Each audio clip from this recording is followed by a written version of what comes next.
ทีนี้ถ้ามาดูความสัมพันธ์ทางกราฟบ้างของการเคลื่อนที่นะเราจะพบว่าถ้าเป็นการเคลื่อนที่ด้วยความเร่งคงที่นะความเร่งคงที่ความเร็วคือการอินทิเกรตความเร่งกับเวลาใช่ไหมฮะภายใต้ตัวแปรเวลาจะเห็นว่าเมื่อเวลาเพิ่มขึ้นพื้นที่ใต้กราฟมันจะเพิ่มขึ้นเพราะอันนี้เป็นความเร่งอันนี้เป็นเวลาเพราะฉะนั้นพื้นที่ใต้กราฟอันนี้ก็คือค่าของความเร็วนะตำแหน่งนี้มันเริ่มต้นที่ศูนย์เพราะว่าพื้นที่ใต้กราฟตรงนี้เป็นศูนย์พอทีมากขึ้นพื้นที่ใต้กราฟก็กว้างตามเวลาทีความสูงคงที่เนี่ยจะฐานยาวขึ้นเรื่อยๆเพราะฉะนั้น v ก็จะเพิ่มขึ้นอย่างลีเนียร์กับเวลาแต่ถ้าพื้นที่ใต้กราฟอันนี้เวลาเราอินทิเกรตพื้นที่ใต้กราฟอันนี้อินทิเกรต v dt คุณได้ x เพราะนั้นอันนี้จะเป็นพาราโบลาใช่ไหมถ้า a คงที่ v จะแปรลีเนียร์กับเวลา x จะแปรผันตามเวลายกกำลังสองใช่ไหมตัวนี้ก็จะเป็นพาราโบลาเหมือนเนี่ยอินทิเกรตถ้าตัวนี้คงที่คุณ v ก็แปรตามเวลา x ก็แปรตามเวลากำลังสองถ้ามาเป็นรูปนี้บ้างล่ะ a มีค่าไม่คงที่เปลี่ยนแปลงตามเวลาตลอดคุณจะหาความเร็วคุณอินทิเกรตพื้นที่ใต้กราฟของ a อันนี้นะจากช่วงนี้มาถึงช่วงนี้เนื่องจาก a คงที่เพราะฉะนั้น v ก็จะเพิ่มขึ้นอย่างลีเนียร์เป็นเส้นตรงใช่ไหมเป็นเส้นตรงเพราะว่าพื้นที่ใต้กราฟมันจะเพิ่มเมื่อ t เพิ่มขึ้นพื้นที่ความยาวฐานมันเพิ่มขึ้นเรื่อยๆก็เพิ่มอย่างเส้นตรงแต่พอมาช่วงนี้เมื่อ t เพิ่มขึ้นการเพิ่มมันไม่ได้เท่าเดิมแล้วมันเพิ่มด้วยอัตราน้อยลงเพราะความสูงมันน้อยลงเพราะฉะนั้นตรงนี้จะเริ่มโค้งแบบพาราโบลาอันนี้เป็นเส้นตรงใช่ไหมแต่อันนี้เป็นพาราโบลาคว่ำพอมาตรงนี้ความเร่งเป็นศูนย์เพราะฉะนั้นความเร็วจะคงที่มาช่วงนี้ความเร่งติดลบความเร็วจะค่อยๆลดลงอย่างลีเนียร์ผ่านศูนย์ที่ตำแหน่งนี้เพราะว่าตรงนี้คุณจะเห็นว่ายาว2สูง a ใช่ไหมอันนี้ a อันนี้ลบ a 2 คูณกับ a ก็เป็น 2a ไอ้ตรงนี้อีก1หน่วยแต่ความสูงเฉลี่ย a ส่วน2มันก็เป็น 2.5a คูณกับ t นะอันนี้ความสูงตรงนี้แค่ 2.5a แต่พอคุณลบตรงนี้พอถึง 2.5a เนี่ยความเร็วต้องลงมาเป็น0ใช่ไหมความเร็วต้องลงมาเป็น0ที่ 2.5 ตรงนี้แล้วพอมาตรงนี้มันจะต้องเริ่มติดลบความเร็วเริ่มติดลบก็คือเคลื่อนที่มาถึงจุดหนึ่งความเร็วเป็น0มันก็กลับทิศนะแล้วความเร็วก็เป็นลบไปตลอดถ้าพลอตระยะทางคุณอินทิเกรตตัวนี้เส้นตรงอินทิเกรตคุณได้พาราโบลานะตรงนี้เป็นพาราโบลากว้างคุณก็ได้ฟังก์ชันยกกำลัง3อันนี้มันกำลัง2ใช่ไหมอันนี้จะเป็นฟังก์ชันกำลัง3สโลปมันจะชันขึ้นกว่าตรงนี้นิดหน่อยเพราะว่าคุณมีความเร็วเพิ่มขึ้นเรื่อยๆระยะทางก็จะเพิ่มขึ้นใช่ไหมจะเห็นว่าความเร็วตรงนี้น้อยกว่าความเร็วตรงนี้น้อยกว่าความเร็วตรงนี้เพราะนั้นอัตราการเพิ่มมันจะเร็วขึ้นหลังจากนั้นความเร็วคงที่เพราะนั้นสโลปวันนี้จะมีเป็นเส้นตรงนะแต่สโลปตรงนี้จะต้องสูงกว่าสโลปตรงนี้นะเพราะตรงนี้ความเร็วต่ำกว่าใช่ไหมสโลปของ dx by dt ก็คือ v ความเร็วตรงนี้ต่ำกว่าตรงนี้เพราะฉะนั้นสโลปตรงจุดนี้ก็ต้องน้อยกว่าสโลปตรงนี้แต่สโลปตรงนี้กับตรงนี้ต้องเท่ากันเพราะว่าตรงนี้กับตรงนี้เท่ากันตลอดหลังจากนั้นความเร็วเริ่มลดลงสโลปจะเริ่มคว่ำลงนะมาถึงตรงที่ความเร็วเป็น0ระยะทางจะต้องแม็กซิมัมพอความเร็วติดลบระยะทางต้องกลับทิศระยะทางจะลดลงใช่ไหมพอมันเคลื่อนที่กลับทิศระยะทางต้องหดสั้นลงก็คือเราต้องมองความสัมพันธ์มันในภาพระหว่างคณิตศาสตร์กับฟิสิกส์โยงเข้าด้วยกันนะ โจทย์บางข้อให้มาเป็นกราฟโจทย์บางข้อให้มาเป็นรูปการคำนวณ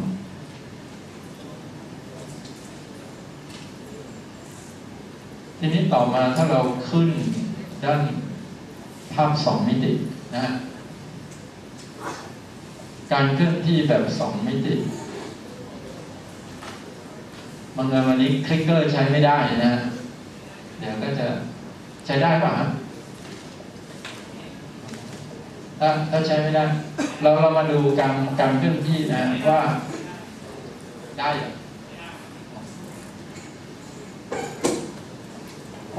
งั้นเดี๋ยวหลังตัวอย่างนี้เราจะเริ่มให้ใช้คลิกเกอร์มาดูการเคลื่อนที่แบบ projectile motion นะฮะ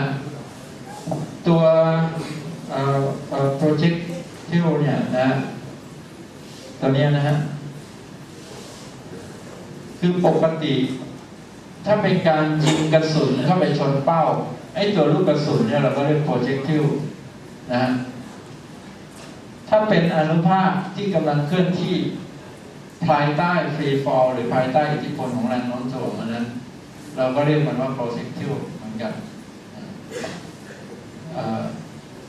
บางทีก็ใช้คำว่า projectile นะบางทีก็ projectile นะแต่ว่าใช้สำเนียงอังกฤษหรืออเมริกันในการเคลื่อนที่แบบprojectile แล้วกันนะผมถนัดอันนี้เมื่อคุณยิงอนุภาคออกมานะฮะแล้วมันตกภายใต้แรงโน้มถ่วงเนี่ยเราเรียกว่า projectile motion ทีนี้ถ้าเรายิงเบสบอลด้วยความเร็ว v0 นะฮะความเร็ว v0 นะแล้วทำมุมซีต้า0กับแนวระนาบมันจะเกิดการเคลื่อนที่ใน2 มิติเพราะว่า1เนี่ยจะมีความเร็วในแนวราบที่แตกคอมโพเนนต์มากับความเร็วในแนวดิ่งถ้าเราไม่ถือว่าอากาศมีแรงต้านนะฮะขณะที่มันเคลื่อนที่ตัดผ่านอากาศเนี่ยปกติจะมีแรงต้านของอากาศที่จะเบรกให้มันช้าลงแต่ถ้าถือว่าอยู่ในสุญญากาศหรืออากาศมีแรงต้านน้อยมากเมื่อเทียบกับมวลหรือแรงที่กระทำไปในตอนเริ่มต้นนะเราจะมองว่าความเร็วในแนวราบเนี่ยควรจะมีค่าคงที่เขาไม่ได้มีอิทธิพลของแรงอะไรที่ทำให้เกิดความเร่งหรือความโน้มในแนวราบเพิ่มใช่ไหมฮะแต่ในแนวดิ่งเนี่ยคุณมีแรงโน้มถ่วงที่คอยดึงลงคุณมีความเร็วขึ้นแต่มีแรงโน้มถ่วงคอยดึงมันลงเพราะฉะนั้นความเร็วในแนวดิ่งเนี่ยจะค่อยๆลดลงเรื่อยๆนะแต่ความเร็วในแนวราบเนี่ยคงที่เพราะฉะนั้นทุกช่วงเวลาที่เท่ากันเนี่ยการเคลื่อนที่ในแนวราบมันจะได้ระยะทางเท่ากันใช่ไหมแต่ช่วงเวลาที่เท่ากันระยะทางในแนวดิ่งจะค่อยๆน้อยลงจนถึงจุดสูงสุด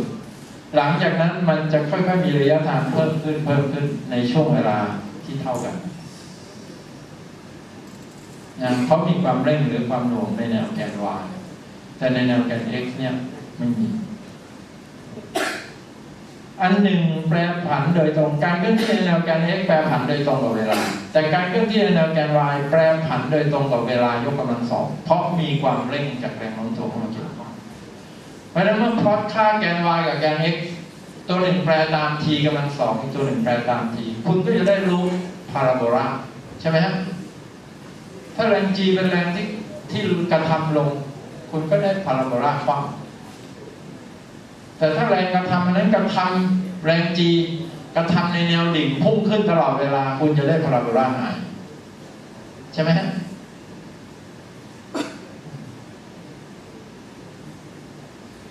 อันนี้เราแตกแรงจริงๆยังไม่ได้พูดเรื่องเวกเตอร์แต่ว่าถือว่าเรามีพื้นฐานเรื่องพวกนี้มาแล้วบ้างนะก็เลยแตกแรงโดยเอาอิทธิพลเรื่องเวกเตอร์มาพูดเลยนะว่า v0 ในแนวแกน x ก็คือ v0 cos θนะแตกตัวนี้เป็น v0 cos θ v0 sin θเป็น vy นะเราก็จะได้ว่า v0x เนี่ยคูณกับเวลานะคือ v0 cos θ คูณกับเวลาคือระยะทาง x ที่เคลื่อนที่นะแต่ในแนวแกน y ลบ y 0เนี่ยจะ จะแปรผันตามสมการยกกำลังสองนะฮะโดย v0y คือ v0 sin θ 0นะฮะแล้วก็ความเร่งจากแรงโน้มถ่วงอยู่ในแนวแกน y สมการที่สองก็จะได้ตัวนี้1 กับ 2อันนี้การเคลื่อนที่แนวแกน x การเคลื่อนที่แนวแกน y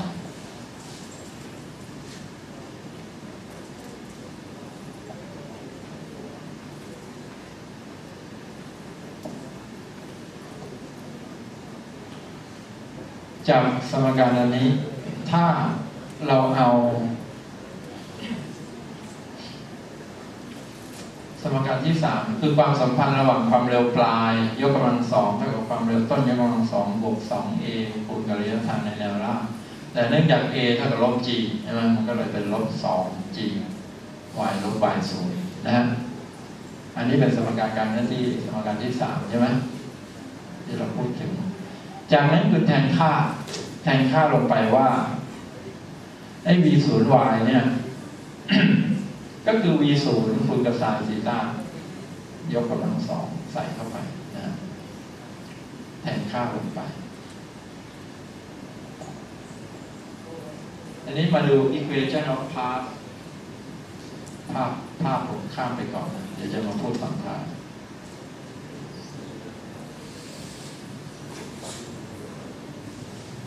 เราได้สมการนี้ใช่ไหมแล้วเราก็มีสมการนี้คือ y ลบ y 0เนื่องจาก y 0เนี่ยเราให้เท่ากับ0นะฮะเริ่มต้นที่จุด origin พอดี x 0 y 0มันเป็น0นะสมการอันนี้ก็จะเหลือ y เท่ากับ b 0 y t ลบเศษ2 g t กำลัง2ทีนี้ถ้าย้อนกลับมาดูสมการอันนี้สมการ1จะเห็นว่าถ้าเราจะแทน v0y ด้วย v0 sin θ 0ใช่ไหม t เราแทนด้วยตัวนี้แทนด้วยอะไร x ลบ x 0แต่ x 0เท่ากับ0นะ x หารด้วย v0 cos θ แทนลงไปที่ t ตัวนี้ลบเศษ1 2 g g ส่วน2แล้วก็ t กำลัง2ก็ใช้ตัวนี้ยกกำลัง2คุณจะได้ว่า y กับ x เนี่ยเป็นฟังก์ชันพาราโบลากันเพราะ y ขึ้นกับลีเนียร์ของ x กับ x กำลัง2ใช่ไหมเราก็จะได้รูปของพาราโบลาระหว่างเมื่อพลอตระหว่าง x กับ y นะฮะ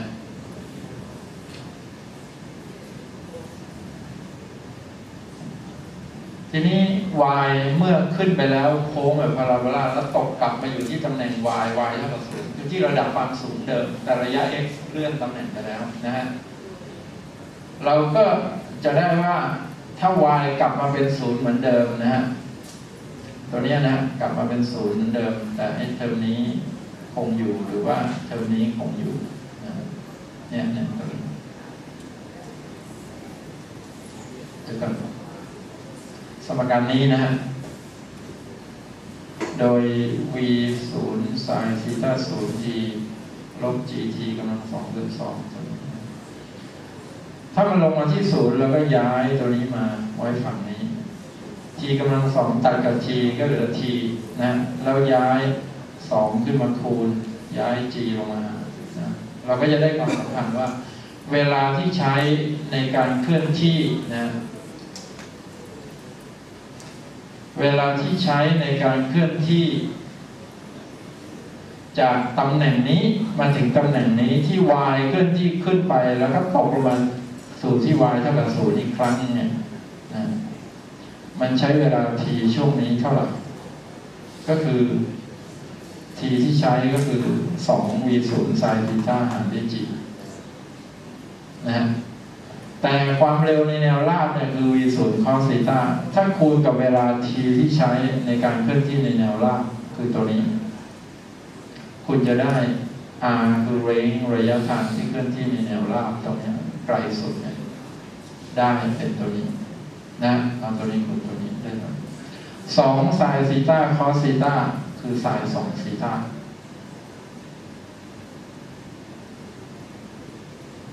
ใช่ไหมคือ sin 2 θ แต่เทอมนี้ range คือระยะทางที่ไกลสุดที่จะยิงไปในแนวราบเมื่อคุณโค้งแบบพาราโบลาแล้วจะให้ระยะทางนี้ไกลสุดมุมซีต้านี่มีค่าเท่าไหร่ถึงจะไปได้ไกลสุดคุณก็จะพบว่าเทอม r เนี่ยมันขึ้นกับตัวแปรนี้เท่านั้นเองแต่ v0 คือความเร็วต้นถ้ามีความเร็วต้นคงที่คุณเอียงมุมได้ g มีค่าคงที่ใช่ไหมเอียงมุมได้คุณแปลตัวนี้เท่านั้นเองตัวนี้จะมีค่าสูงสุดก็เมื่อ2ซีต้าเท่ากับพายส่วน2คือไซน์เท่ากัน1ใช่ไหมฮะหรือมุมซีต้า45 องศา2ซีต้าจะเป็น90แล้วค่าเรนจ์หรือระยะในแนวราบที่เคลื่อนที่จะมีค่าสูงสุดเพราะฉะนั้นถ้าคุณยิงแบบพาราโบลาเอียงทำมุมนะถ้าคุณยิงดิ่งเกินไปมันก็จะตกที่ระยะใกล้นะฮะถ้ามุมเอียงต่ำเกินไปมันก็ตกมาถึงตรงนี้ที่ระยะใกล้แต่ถ้า45 องศานี่มันจะไปได้ไกลสุดนะเพราะว่าถ้าคุณยิงในแนวราบคุณมีความเร็วแนวราบสูงแต่ว่าไอ้ความเร็วแนวดิ่งมันน้อยมันก็มีเวลาที่ขึ้นไปแล้วก็ตกลงมาเนี่ยเร็วเพราะนั้นมันก็จะลงมาสู่ที่ระยะ y เท่ากับ0ในช่วงเวลาที่สั้นลงใช่ไหมระยะทางที่วิ่งในแนวราบก็จะใกล้ลงเหมือนกันอันนั้นก็จะมีจุดสูงสุดคือระยะ r max จะเกิดที่ค่า v0 กำลัง2ส่วน g แล้วก็มุมซีต้าที่จะทำให้ค่าสูงสุดได้ระยะเรนจ์การยิงเนี่ยนะที่45 องศาที่คุณทำมุมนะฮะถ้าเป็นกรณีที่มีอากาศมีแรงต้านอากาศแรงต้านอากาศนี้จะเบรกลูกกระสุนหรือว่าลูกบอลอันนี้ทั้งตอนที่กำลังขึ้นและกำลังลงเพราะแรงต้านอากาศนี้จะตรงข้ามกับการเคลื่อนที่เสมอใช่ไหมฮะอันนั้นขนาดขึ้นมันก็จะมีน้ำหนักกดในแนวเนี้ยทำให้เบรกในแนวแกน x และเบรกในแนวแกน y ให้ช้าลงเพราะฉะนั้นความเร่ง g ตอนขึ้นเนี่ยจะมีความเร่งลงมาข้างล่างเนี่ยสูงกว่า 9.8 เพราะมันมีทั้งน้ำหนักจากแรงโน้มถ่วงกับแรงต้านอากาศที่กระทำลงใช่ไหมฮะแต่ตอนลงเนี่ยความเร่ง g จะต่ำกว่า 9.8 เพราะแรงต้านอากาศกระทำขึ้นใช่ไหมแต่แรง g กระทำลงความเร่งจากแรงความเร่งเนื่องจากอิทธิพลของแรงโน้มถ่วงกับแรงต้านอากาศรวมกันแล้วจะต่ำกว่า 9.8 นะฮะทีนี้มาดูภาพนี้ก็ค่อนข้างมีความสำคัญนะว่าการที่มันเคลื่อนแบบพาราโบลาเนี่ยทุก1 วินาทีนะความเร็ว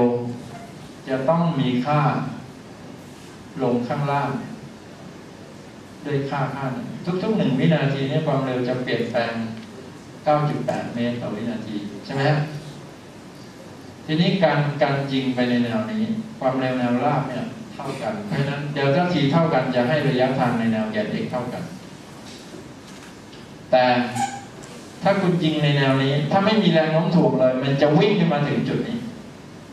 ใช่ไหมจะวิ่งขึ้นมาถึงจุดนี้เมื่อหมดช่วงเวลาเดลต้าทีแต่ความเร่งจากแรงโน้มถ่วงเนี่ยเราทำให้มันลดต่ำลงมาที่จุดนี้